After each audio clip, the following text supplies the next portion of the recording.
Welcome to Ask Angela, relationship advice for love after trauma.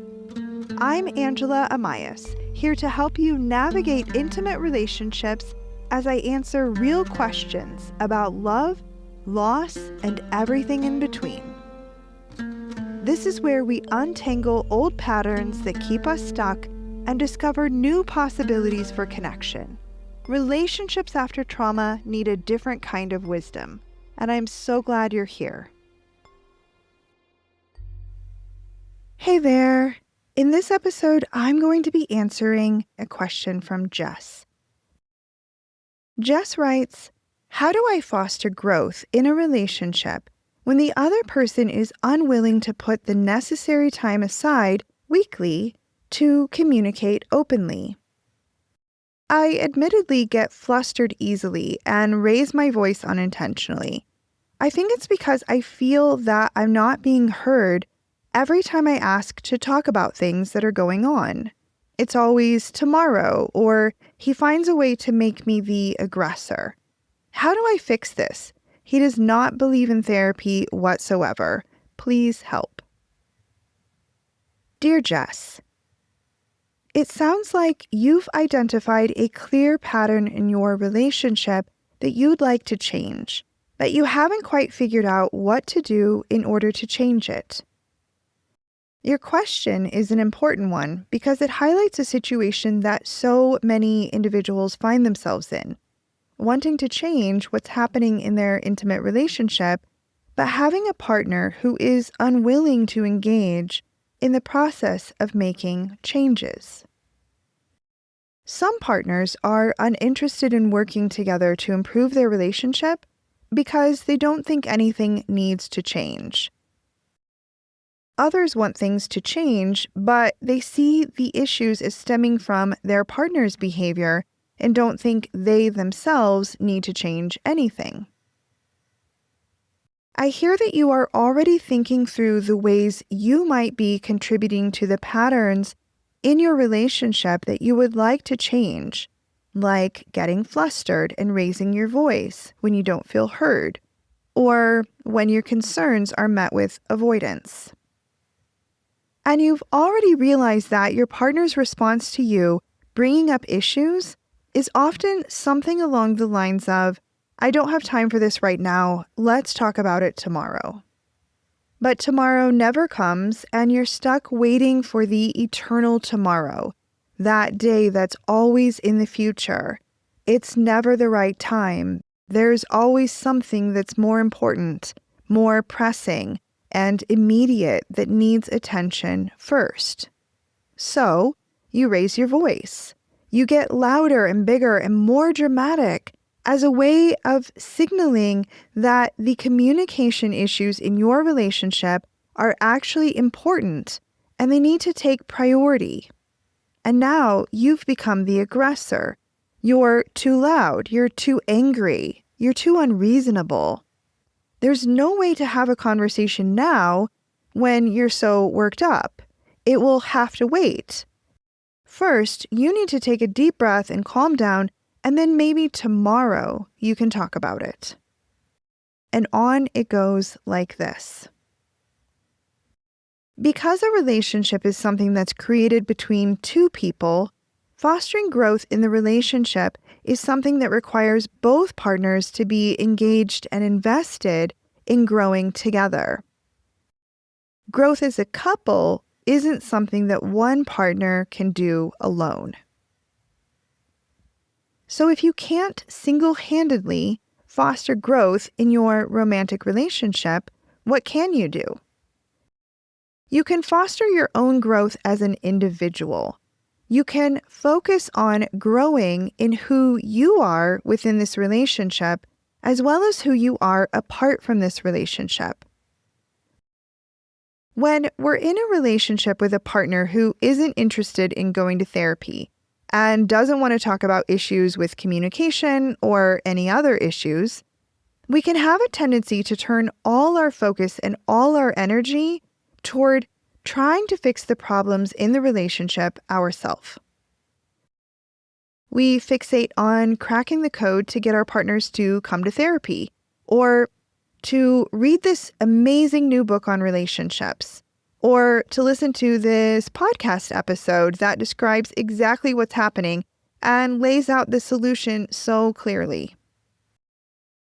We start to believe that if our partner isn't invested in working on problems in the relationship, it's because we haven't yet figured out exactly what we need to say in order to get them to see what we see. In other words, we take responsibility for convincing our partner to change, which is a strange place to find ourselves because we know that it's not possible to change anyone else. Not only can we not change another person, we also can't convince them that change is needed.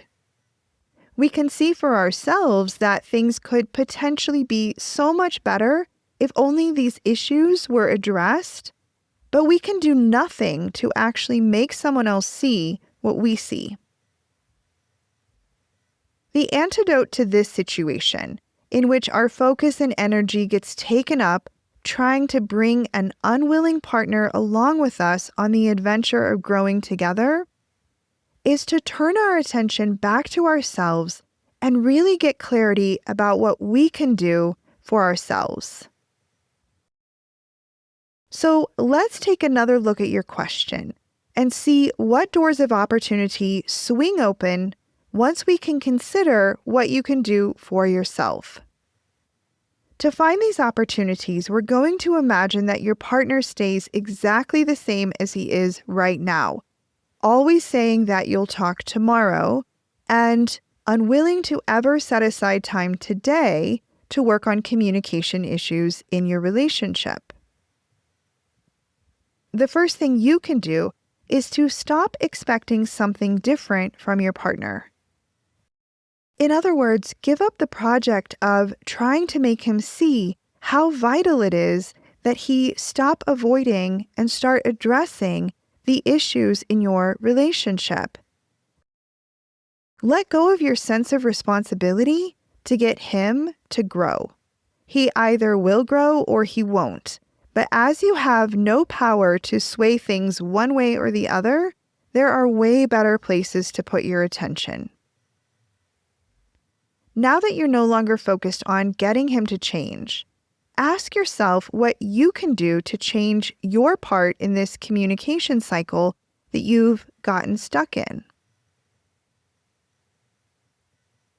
If you can approach invitations to talk about relationship issues with the understanding that your partner will most likely avoid, dismiss, diminish the importance or urgency of this conversation, or ask you to come back tomorrow with your concerns, and you know your tendency is to get flustered and raise your voice, and you also know that your partner will point to this exact behavior and call you the aggressor, how can you sidestep this trap? Knowing what you know about how your partner will likely respond, and really understanding that you can't change his response, what can you do differently to break out of this tired, unfulfilling pattern in your relationship? The question you posed was, how do I fix this? Now that you understand that you cannot single-handedly fix a relationship problem because you can't fix your partner's contribution to the problem, you can ask yourself a new question. It might sound something like, given how my partner is and knowing that I can't change him, what do I want to do differently here? Another related question might be, instead of getting flustered and raising my voice, how might I respond when my partner responds in his predictable way? Usually, when I pose these kinds of questions to individuals I work with, they misunderstand me at first. They think I'm telling them that they should be satisfied in a relationship where their partner always refuses to communicate. They think I'm encouraging them to settle. To be clear, I'm not saying that you should be okay with how things are, but I am encouraging you to stop trying to change the reality of how your partner is. That's because trying to change another person doesn't get you any closer to having the kind of relationship that you want to have. The alternative is to shift into a different mindset about your relationship, where your focus is on whether this relationship is a good fit for you. And if it's not, figuring out if it has the potential to become the kind of relationship that you want to have. And as you are observing and gathering data in order to answer the question of, is this relationship a good fit for me? You can also be making efforts to become more of the person that you want to be in an intimate relationship. Consistently feeling unheard in an intimate relationship can stir up a lot of painful feelings. Being on the receiving end of a partner's dismissiveness and disregard can lead to emotional dysregulation, which then results in getting upset and raising your voice. This is especially true if you have a history of close relationships where there was a lack of care and emotional attunement. In other words, a partner's dismissiveness can activate relational trauma from childhood or from previous romantic relationships.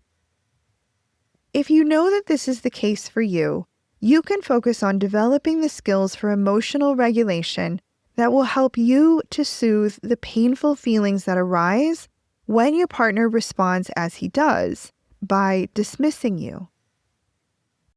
As you focus on learning how to communicate directly, saying the things that you need to say without raising your voice, you can pay attention to whether this makes a difference with how your partner responds to you. While you're working on your ability to stay calm and expand your capacity for holding the difficult emotions that get stirred up by your partner's predictable responses, you can approach these experiences as opportunities to practice being the kind of partner and person you truly want to be. Relational trauma shows up in many different ways, depending on our unique past experiences in relationships. Personally, I'm someone who tends to be reactive in conversations with my partner. I raise my voice without realizing it. This tendency of mine would be a bad fit in a relationship with someone whose relational trauma gets activated by raised voices. It's possible that your partner is shutting down because your raised voice is triggering his past trauma.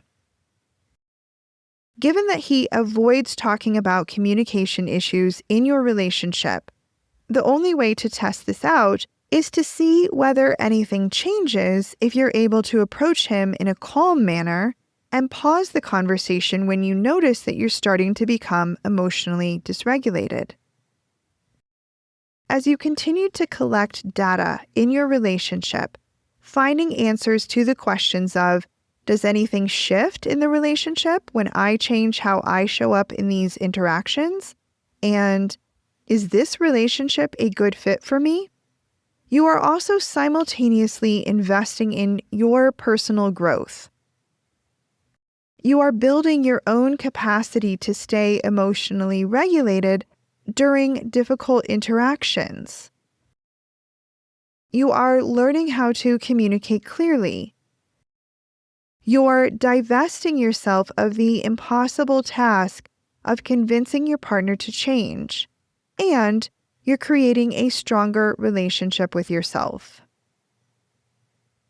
Learning more about your own core wounds from childhood can give you new insight into how these early experiences might be contributing to the dynamics in your current relationship.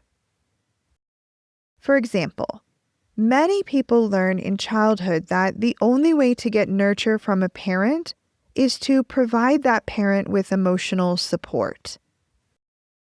In adulthood, this often turns into taking responsibility for a partner's psychological and emotional growth and development. even when that partner is unwilling to change and demonstrates disinterest in their own personal development. The work of learning more about your own core wounds is not easy, but it is very valuable. Spending time reflecting on patterns that were developed in your past and how these relationship patterns play out in your present can help you reach a greater level of self-insight, self-awareness, and self-compassion.